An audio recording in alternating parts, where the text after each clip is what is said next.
Kalau masyarakat Jakarta dulu itu menyebut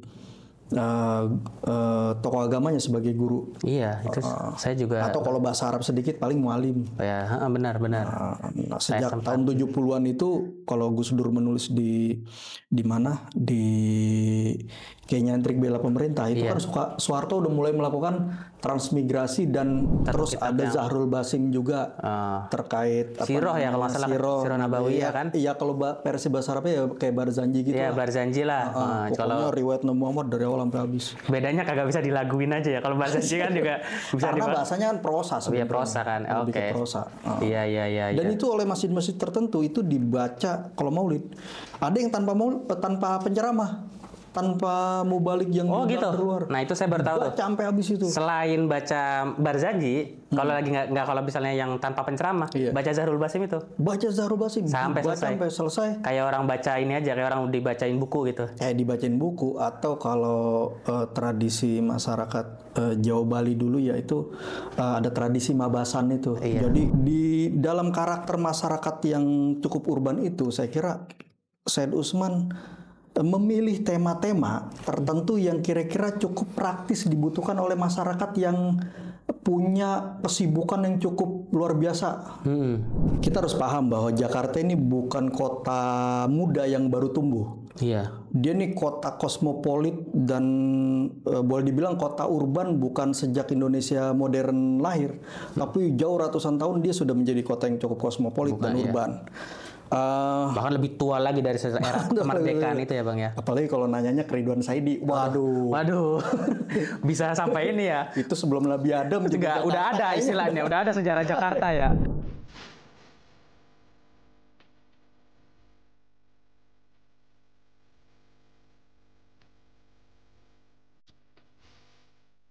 Assalamualaikum warahmatullahi wabarakatuh. Kembali lagi di podcast bahas habis di channel bincangsyariah.com bersama saya Muhammad Masrur Irsyadi.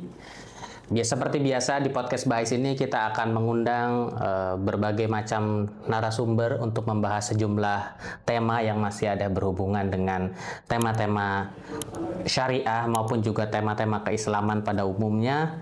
Saat ini kita akan membahas tentang, mungkin di antara sebagian para penonton pernah sempat menemukan di sosial media atau kemudian perdebatan juga di internet soal fenomena Sayyid Utsman bin Yahya.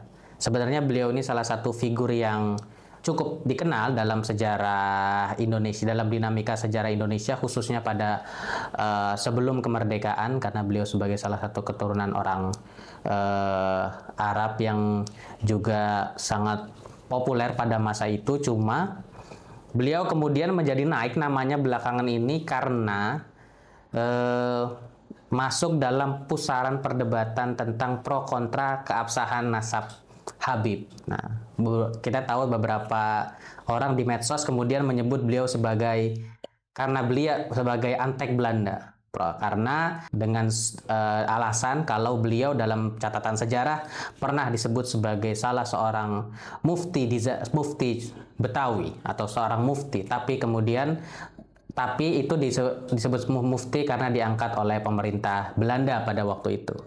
Nah, kita tidak akan memperdalam sebenarnya diskusi tentang beliau itu, langkah-langkah itu sebagai sebuah fenomena politiknya, tapi kita akan melihat kita akan mendiskusikan posisi beliau yang juga merupakan seorang ulama tentu saja, karena beliau disebut sebagai mufti, tentu dia adalah seorang ulama, dan bagaimana beliau yang hidup pada masa itu, yang hidup di wilayah yang kita kenal sebagai wilayah Jakarta itu memberikan pengaruhnya pengaruhnya terhadap masyarakat di wilayah yang kita sebut sebagai Betawi juga, pada wilayah Betawi dan masyarakat di wilayah Indonesia pada waktu itu sebelum Indonesia merdeka pada umumnya. Nah, tidak berlama-lama lagi saya mau membicarakan persoalan itu atau mau membicarakan tema itu dengan salah seorang narasumber yang sudah ada di samping saya, adalah Bang Al-Hafiz Kurniawan, atau saya sering menyebutnya sebagai Guru Haji Al-Hafiz Kurniawan. Assalamualaikum. Waalaikumsalam Pak Masrur. Bang Hafiz adalah salah seorang, bisa dibilang tokoh agama ya Bang ya. Tokoh agama atau salah satu pendakwah yang juga dikenal di wilayah Jakarta. Tapi beliau juga sudah sejak lama banyak meneliti tentang keislaman dan sejarah keislaman di Betawi, dan beliau juga kini sebagai salah seorang anggota Lembaga Bahsul Masail di PBNU ya Bang? Ya. Betul. Dan juga banyak juga ya Bang perannya. Dan juga sebagai penyuluh agama. Iya. Ya. Iya. Di secara resmi di mana Bang? Di Kecamatan KUA Kebayoran Baru. KUA Kebayoran Baru, Jakarta Selatan. Sebagai apa lagi Bang? Sebagai dosen juga ya? Itu sih dosen tamu Ya, aja. dosen tamu lah ya. Iya.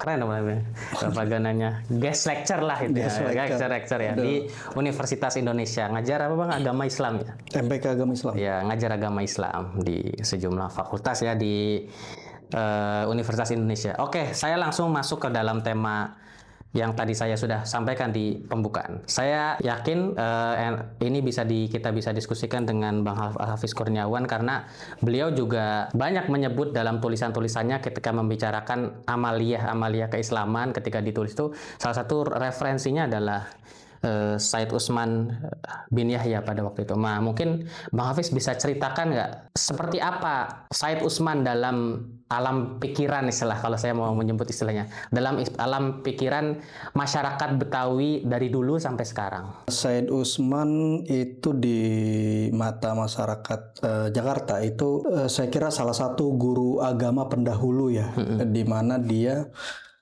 menjadi intelektual yang menjembatani antara masyarakat secara umum dan literasi keislaman yang berbahasa Arab.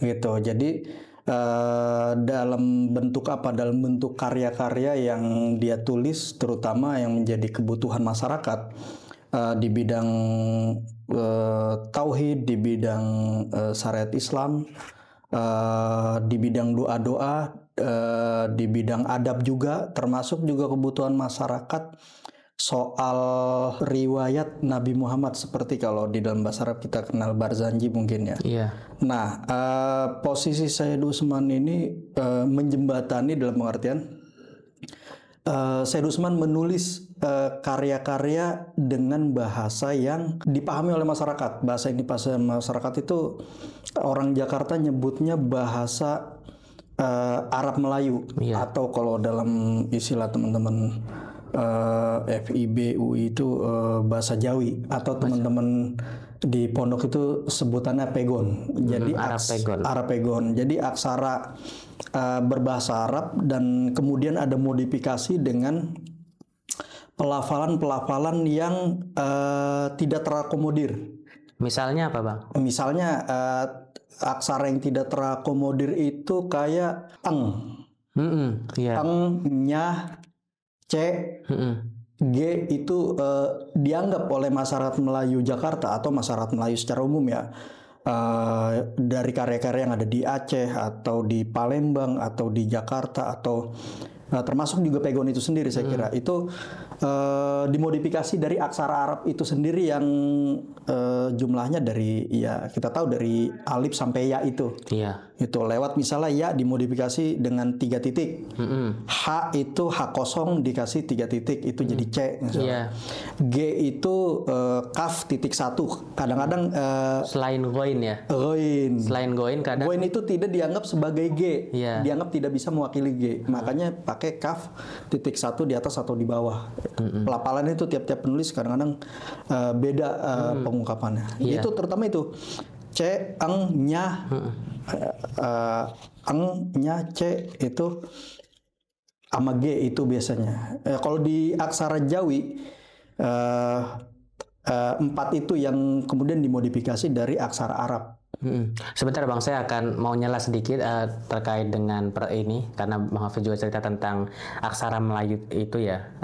Saya mungkin pertanyaan agak teknis soal mungkin bisa dikatakan itu yang pertama kali mempopulerkan dalam konteks masyarakat Jakarta atau masyarakat Betawi saat itu Said Usman yang tadi penggunaan aksara Arab Melayu dan khususnya modifikasinya dengan bahasa Melayu gitu, penemuan tadi Oke, jadi pertama begini, yang harus diingat bahwa Jakarta, masyarakat Jakarta itu harus dipahami juga bagian dari Melayu.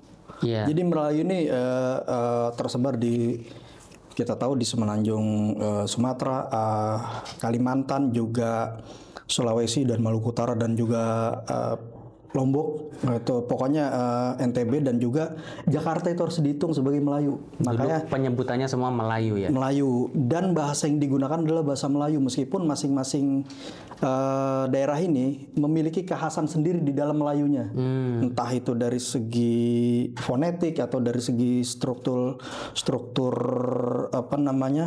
sintaksis, itu masing-masing punya kekhasan.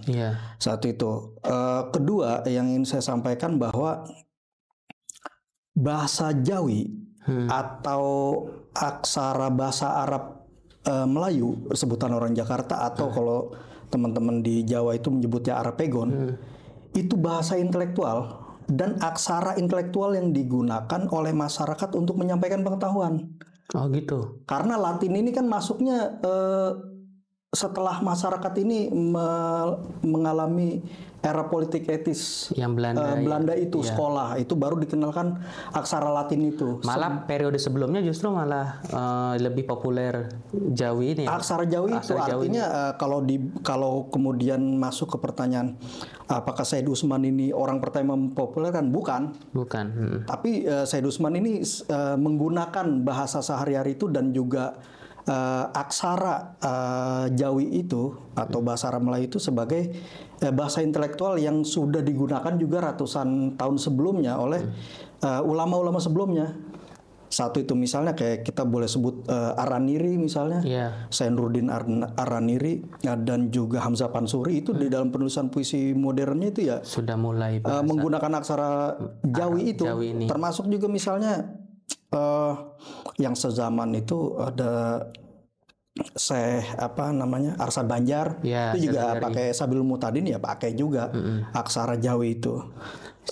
Sebelumnya lagi ada Syekh Samsudin Sumatrani juga itu di bidang keagamaan. Sekali lagi ya, jadi kayak bahasa memang benar ya, menjadi bahasa yang digunakan untuk mengkomunikasikan keilmuan, gagasan. Jadi itu memang kalau guru saya di Tommy itu menyebut itu bahasa intelektual. Nah, termasuk juga bukan hanya di bidang keagamaan, tapi juga di bidang yang lain. Misalnya kalau di Jakarta itu ada seorang penulis yang cukup prolifik di bidang sastra, dan juga ada skriptorium itu di kawasan Pecenongan, itu terkenal sekali. Itu memproduksi tulisan-tulisan melalui aksara Jawi itu sendiri. Pokoknya skriptorium, kalau kita googling ya misalnya, cari aja skriptorium naskah-naskah Pecenongan. Nah itu ntar akan keluar itu penulis Muhammad Bakir dan keluarga-keluarganya yang menyewakan bahan bacaan dalam bentuk sastra. Sorry, saya mungkin agak kurang paham. Skriptorium tuh ini? Skriptorium itu semacam ruang tempat penulisan, produksi tulisan. Oh iya. Kamar kerja atau kamar apa? kerja untuk produksi untuk tulisan. Produksi tulisan berbasis manuskrip, tulis tangan ya, bukan dicetak. Ya kurang lebih seperti mungkin ini ya, kalau rintisan istilah penerbit hari ini mungkin seperti itu. Seperti itu ya, bisa dikatakan begitu. Penerbit atau ini ya, media lah mungkin ya. Betul. Nah, Said Usman bin Yahya saya kira didukung, artinya saya pikir ya di zaman itu ya, Said Usman bisa dibilang ya hari ini ya mungkin ya istilah kerennya ya jurnalis, ya penulis. Yang cukup prolific ulama ya, penulis, dan dia didukung oleh infrastruktur itu tadi. Percetakan di Tanah Abang yang cukup ya sangat support lah untuk kegiatan-kegiatan kerja-kerja intelektual dia di dalam penulisan itu. Ya, sebagaimana skriptorium di Pecenongan itu, Muhammad Bakir itu yang terkenal di abad 21, abad 20. Terkait soal fakta sejarah juga, kalau nggak salah memang beliau tuh punya mesin cetak. Mesin cetak, cetak sendiri itu ya, entah itu litografi atau apa, saya kurang persisnya. Tapi yang jelas dia menggunakan fasilitas itu untuk menyebarkan gagasannya. Ya. Tadi kan Bang Hafiz salah satu yang bilangnya adalah salah satu kontribusi terbesar Said Usman bagi masyarakat Betawi adalah mengantarkan gagasan-gagasan keagamaan yang dalam bahasa Arab yang tentu saja dan yang berkaitan dengan keislaman dan keislaman sehari-hari juga, dan juga pengetahuan keislaman secara umum dan juga dan lain sebagainya kepada masyarakat Betawi, sehingga masyarakat Betawi walaupun tidak bisa bahasa Arab dengan menggunakan bahasa yang bisa digunakan oleh banyak orang pada itu, Arab Melayu, akses Arab Melayu waktu itu.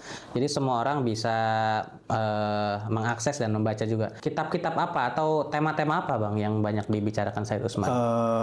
Soal tema ya itu. Mungkin istilahnya apa ya? Mungkin tema-tema yang selalu digunakan lah, yang tidak terikat oleh waktu tertentu gitu. Oke.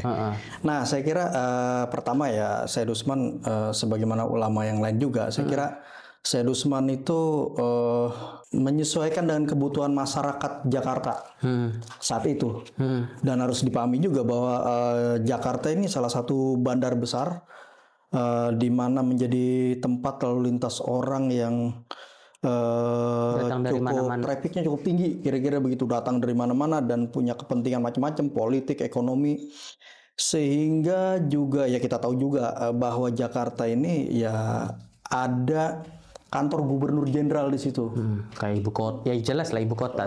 Artinya kantor perwakilan dari Nederland, Nederland apa namanya, kerajaan Belanda, Koninklijk itu. Iya. Itu perwakilannya di gubernur jenderal, meskipun nanti ada gubernur sendiri, kantor gubernur di Jawa Timur, di Jawa Tengah. Nah itu se-Indonesia itu kantornya di Betawi. Perwakilan yang wilayah Jakarta itu, yang kemudian sekarang ditinggalkan oleh Presiden Jokowi ke IKN. Ya, ke IKN ya.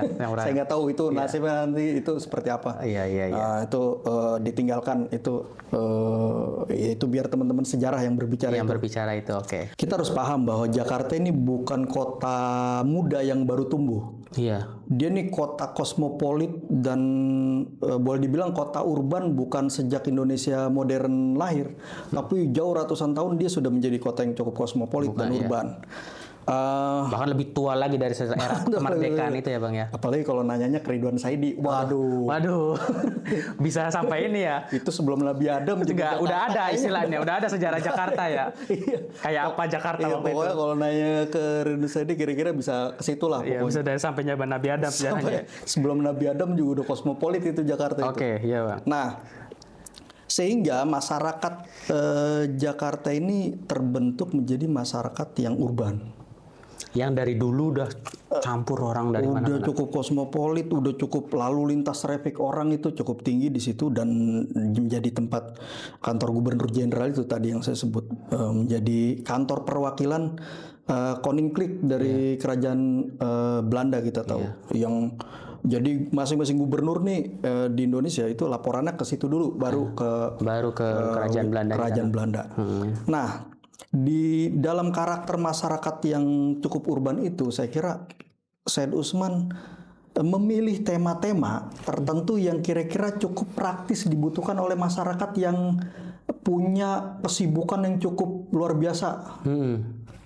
Jadi tema-tema yang dipilih juga ya tema-tema keagamaan yang cukup praktis di dalam kehidupan masyarakat, yang kira-kira porsi segini cukup nih, sebagai sudah cukup dianggap menjadi orang Islam, ya udah nggak usah dibebani dengan segala macam tema-tema keagamaan yang mendakik-dakik, yang dalam-dalam, yang kebutuhan praktisnya sebenarnya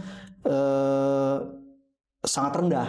Kebutuhan praktisnya sangat rendah untuk ditatbik atau dipraktekkan dalam kehidupan sehari-hari. Tema-temanya misalnya soal tauhid.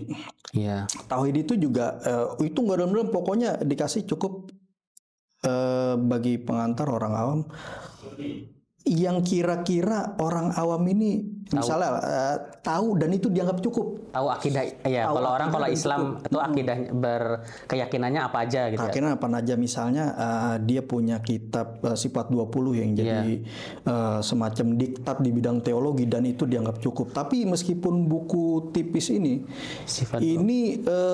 cukup mendasar. Yang kalau disarahkan lagi ya akan menjadi luas. Misalnya dia buka pengantar dengan di kitab Sifat sifat 20 ini dia buka pengantar dengan apa namanya?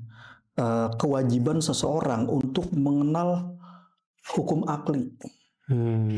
Selain hukum syar'i, biasanya kan hukum syar'i lebih populer nih di masyarakat. Masyarakat tuh taunya cuma halal, haram, wajib, makruh, sunnah, mubah itu kan. Tapi bagi dia di dalam kajian teologi, ini masyarakat harus tahu hukum akli nih. Pokoknya diktum dasar daripada hukum akli itu masyarakat harus paham betul, karena itu yang akan melandasi kajian pembahasan sifat 20 ke depannya. 20 sifat sih sebenarnya itu kan hanya sebutan ringkas kan, sebenarnya ada 50 sifat kan. Iya betul. 20 sifat Tuhan wajib.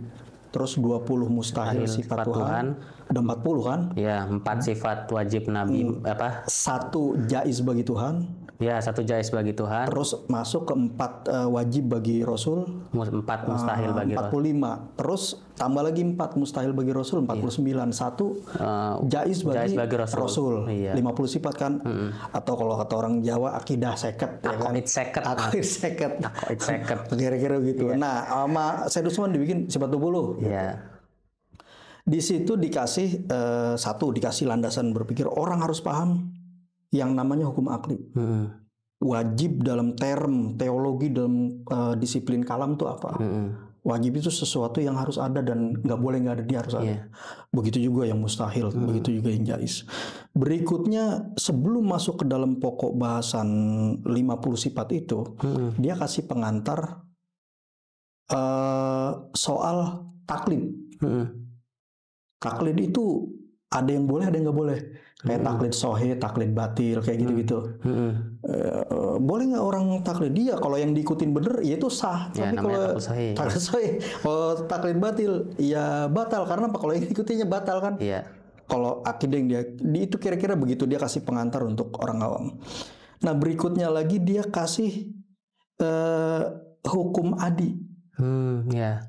Jadi masyarakat sekaligus paham selain hukum syar'i, hukum akli dan hukum adi. Iya. Hukum-hukum yang nisbi, yang relatif, yang berbasis kebiasaan. Berbasis kebiasaan.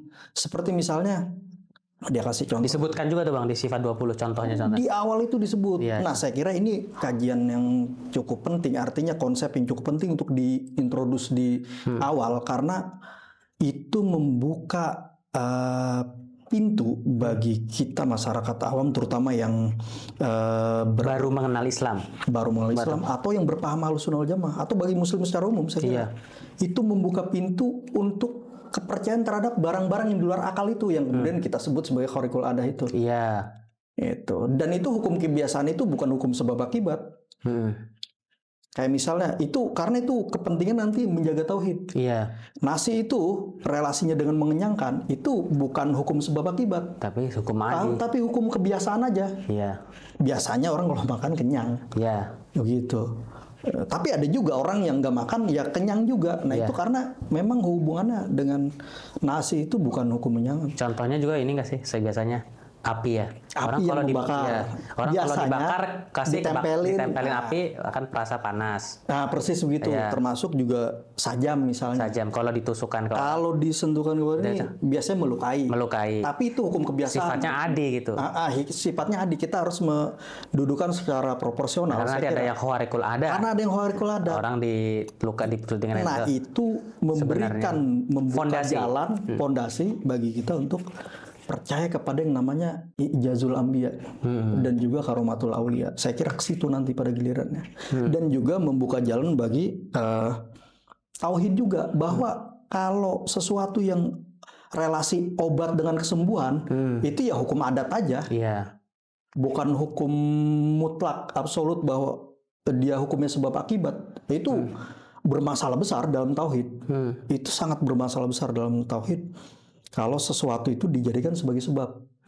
Nah, itu ditaruh di awal oleh Said Utsman. Itu saya kira itu sangat penting sekali. Dan ini tiga pengantar ini saya kira yang dikasih cukup penting oleh Said Utsman.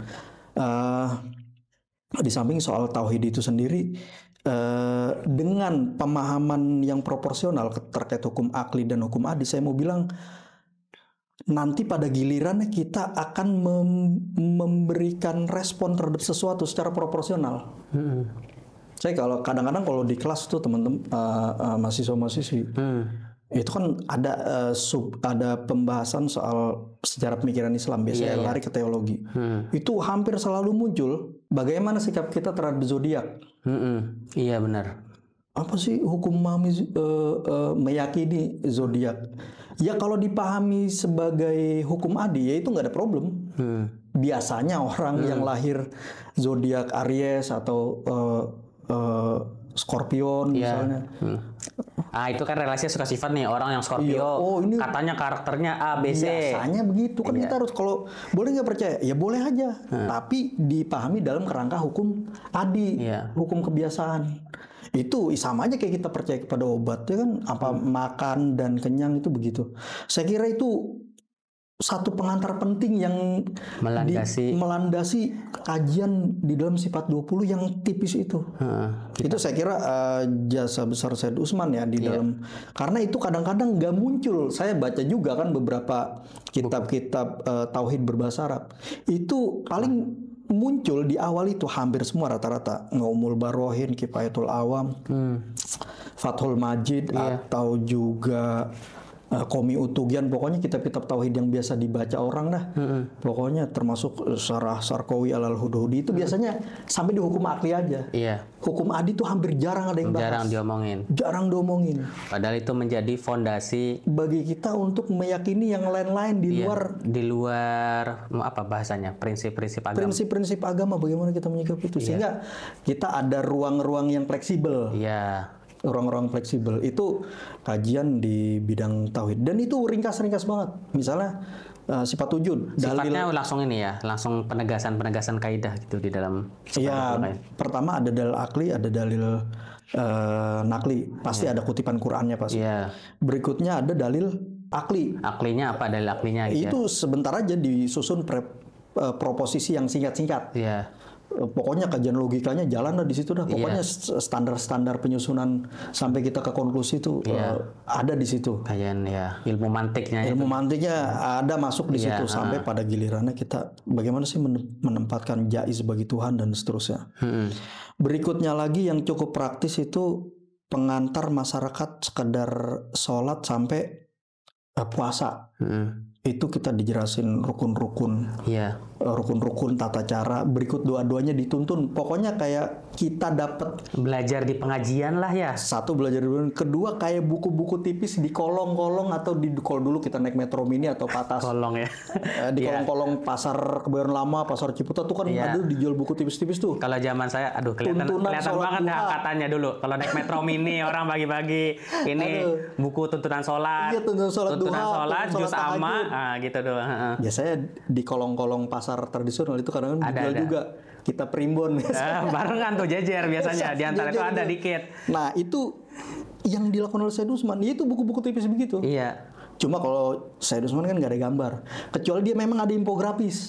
Infografisnya juga. Termasuk di buku kitab sifat 20 itu ada infografis soal posisi Ka'bah, tauhid kayak.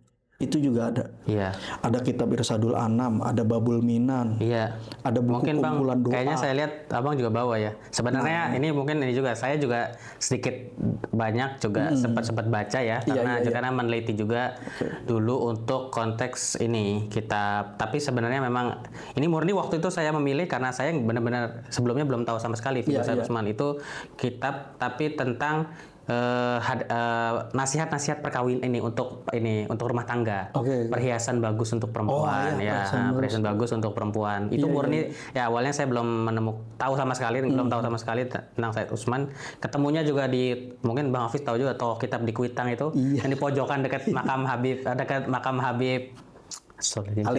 Ali ya. Ya nggak tahu masih ada apa enggak, saya pernah dengar katanya tutup juga tuh. Nah, di situ waktu itu nemu dan akhirnya saya menemukan beberapa yang lain. Nah, mungkin Bang Hafiz juga saya lihat juga bawa ya sifat 20. Sifat 20, Irsyadul Anam, ada Bul Insan juga, ya, terus Babul Minan tentang akhlak. Perhiasan bagus juga. Bagaimana anak-anak perempuan itu menjaga diri, berperilaku gitu. Nanti kemudian akhlak kepada pasangannya gitu. Betul. Terus juga masalah ahyar, buku kumpulan doa. Nah, itu juga doa-doa juga ya. Penuntun doa itu sampai selesai. Juga ada buku khusus manasik haji dan umroh. Ada juga ya. Terus ada juga buku tauhid, buku tajwid. Ya. Jadi memang itu bukan anaknya yang bikin ya, Bang? Bukan ya? Nah, saya nggak tahu udah tuh, tapi ditulis oleh Al-Fakir. Iya, Fakir ya.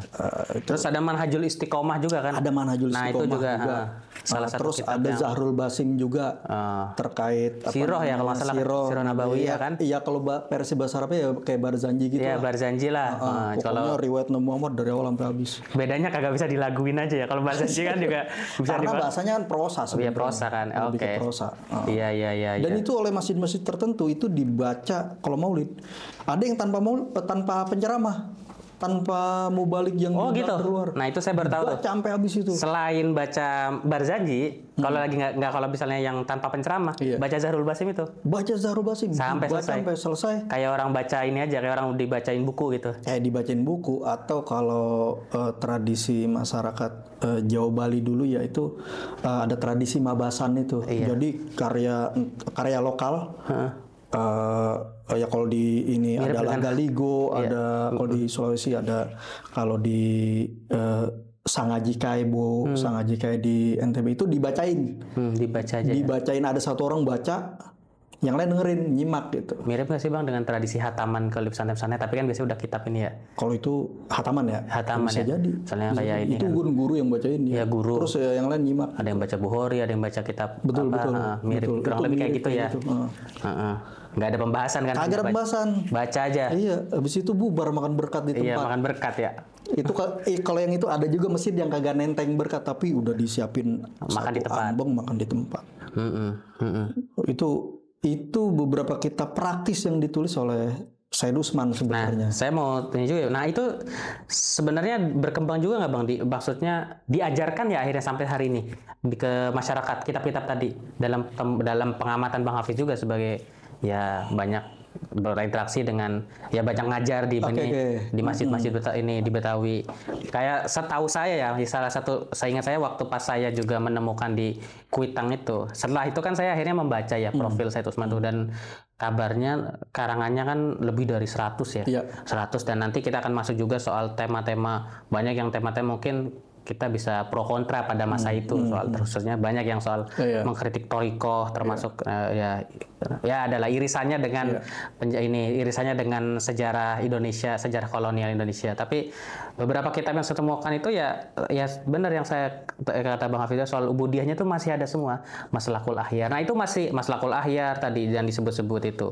Itu masih diajarkan Bang di masjid-masjid itu sampai saat ini. Artinya atau masih menjadi salah satu sumber bahan bacaan orang Betawi atau masyarakat di Jakarta secara umum? Saya kira kalau untuk hari ini ya itu sumber-sumber bacaan masyarakat kan ya bisa bilang lebih bervariatif ya sumber-sumbernya. Saya kira bukan hanya sekarang, dulu juga waktu saya mempelajari tulisan Said Usman dari kakek saya, kan saya juga belajar yang lain juga. Artinya misalnya tuntunan sholat, ibadah sampai puasa sampai sholat macam-macam tarawih sampai bacaannya apa itu istilah yang sholawatan di saat pada saat Ramadan itu di sholat tarawih itu. Bacaan Bilal itu. Bacaan Bilal itu sampai artinya bukan hanya dari situ aja, bukan dari karya Said Usman. Artinya orang zaman itu juga mendapat dari sumber lain juga, kayak misalnya ada perukunan Melayu kalau Jakarta pakai itu. Ya, kalau di Jawa kan fasolatan. Fasolatan, perukunan Melayu itu bener-bener pegangan orang bahasa pengakses pengguna user bahasa Melayu aksara Jawi, Arab Melayu. Dan juga misalnya Saya nggak tahu itu konon katanya ringkasan dari Sabilul Muhtadin Syekh Arsad Banjar. Yang perukunan Melayu. Perukunan Melayu itu, tapi saya kira kayaknya nggak persis amat, tetap ada modifikasi. Iya, ada modifikasinya. Ada modifikasi. Juga kalau di soal doa atau zikir juga termasuk rangkaian doa wahbah atau doa talqin atau doa tahlil. Atau rangkaian tahlil itu kan kita juga bisa dapat di Majmun Syarif. Ya, Majmun Syarif. Itu kan juga menjadi sumber lain selain Said Utsman. Seingat saya dan sampai hari ini orang kayaknya nggak ada yang tahu ya siapa yang menyusun ya. Nah itu sering kitab-kitab lama itu kadang-kadang ada yang anonim. Anonim ya. Anonim.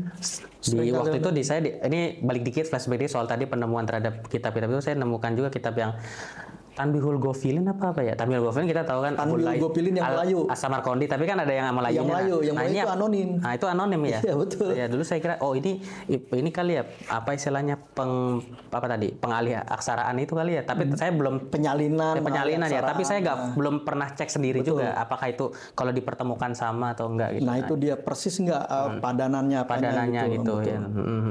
Nah, artinya tapi kalau soal akses orang terhadap karya-karya Said Utsman, saya kira selain peneliti ya, saya kira makin jarang. Karena satu, masyarakat juga udah mengenal aksara lain ya, aksara Latin. Kedua, saya nggak tahu apa terlalu dominan aksara Latin ini sehingga tulisan-tulisan Said Utsman yang berbahasa Arab Melayu ini atau jauh ini quote-unquote tergeser atau tersingkir. Saya kira bukan cuma karya-karya Said Utsman karena dia karya Said Utsman, tapi juga karya-karya sastra lain yang berbahasa atau beraksara Melayu atau Arab Jawi.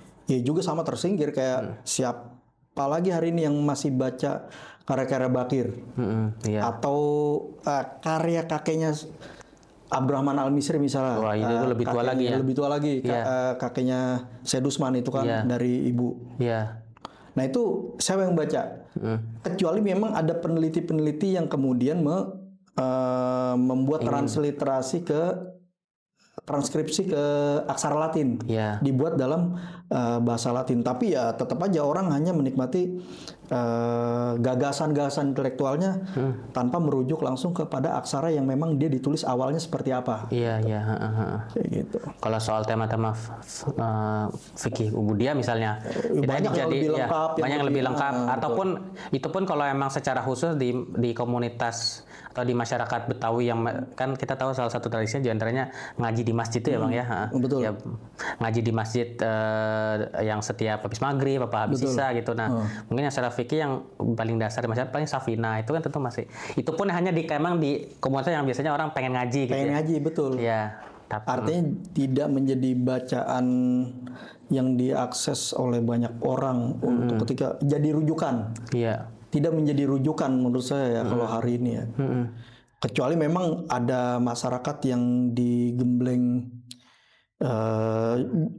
masyarakat Jakarta hari ini juga kan di dalam sanad keguruan hari ini kan makin berkembang. Iya betul. Berbeda dengan dulu misalnya ya paling ya di bawah 70-an ya masyarakat itu ya hanya ngaji dari langgar ke langgar, dari masjid ke masjid. Dari masjid ke masjid. Kalau memang diperlukan. Iya. Ya dia cabut aja ke Mekah gitu. Kalau emang sampai harus ini lebih dalam lagi. Lebih dalam, tapi setelah masuk era 60 70 udah banyak yang mondok-mondok ke Jawa gitu misalnya, atau ke Sunda gitu, atau ke Banten misalnya. Iya. Dan itu salah satu tren yang agak baru juga ya. Agak baru juga di kalangan masyarakat Jakarta. Betawi Jakarta secara umum ya Bang ya. Dan itu yang kemudian sumber-sumber keagamaan ini jadi meluas. Dominasinya berkurang nih karya-karya Said Utsman. Karena masyarakat punya bacaan alternatif dan bisa mengakses yang lain-lain termasuk yang bahasa Arab itu juga. Akhirnya masuk yang Fathul Qorib gitu, Fathul Mu'in ya kayak gitu. Dapat bacaan yang lain. Iya. Saya kira bukan karena Said Utsman ya, tapi juga karya lain yang berbahasa Jawi juga ikut tergeser ya. Karena masyarakat juga makin luas juga mendapatkan bacaan ini. Tapi mungkin saya ada satu pertanyaan dikit ya Bang ya. Saya terus soal doa-doa itu juga ya. Ya, saya tahu kitab Maslakul Ahyarnya Said Usman itu kan salah satu kitab doa-doa yang, dan doa-doa ini salah satu yang ya bahannya masyarakat beragama, dan ternyata doa-doa juga kan. Ya doa lah. Ya doa ini, doa setelah sholat, doa di dalam sholat semuanya gitu. Nah, itu semuanya salah satu doa-doa yang juga masih populer ya di ini. Karena salah satunya rujukannya diantaranya di Maslakul Ahyar juga ya. Iya, Maslakul Ahyar itu memuat doa-doa orang dari bangun tidur sampai ketemu tidur lagi, kira-kira begitu. Sehingga relatif hampir semuanya itu dipakai oleh masyarakat. Mau makan, mau termasuk doa ngambil air sembahyang. Kalau bahasa Said Usman atau bahasa orang-orang masyarakat Jakarta biasanya wudhu itu air sembahyang gitu. Iya. Yang hari ini kalau saya ucapkan itu kadang-kadang saya suka dikoreksi sama orang-orang yang udah sembahyang katanya. Iya, itu sembahyang itu sholat. Iya, yang udah sholat katanya. Sembahyang kata orang kayak orang Hindu katanya. Iya Allah, saya bilang dia nggak pernah mencicipi itu bahasa intelektual sebelumnya, sehingga ada keterputusan sejarah itu yang membuat mereka itu kehilangan apa ya, ketersambungan ya. Akhirnya dulu dibilangnya langsung aja lompat. Hindu tuh katanya. Sehingga dia mencari padanan yang asosiasi lain karena ada keterputusan itu. Sehingga dicari asosiasi atau makna lain. Nah, itu bagian dari dinamika orang hari ini ya. Dinamika orang ya benar. Termasuk juga ya pengaruh dari banyaknya varian sumber bacaan orang hari ini ketimbang zaman dulu. Itu termasuk juga berkembangnya pergeseran-pergeseran lah. Kalau bukan perubahan pergeseran-pergeseran di Jakarta itu, misalnya guru-guru di Jakarta, kalau masyarakat Jakarta dulu itu menyebut tokoh agamanya sebagai guru. Iya, itu saya juga. Atau kalau bahasa Arab sedikit paling mualim. Ya, benar. Nah, sejak tahun 70-an itu kalau Gus Dur menulis di mana di kayaknya Intrik Bela Pemerintah itu kan Soeharto udah mulai melakukan transmigrasi dan itu yang dipahami sebagai Jawanisasi sebenarnya.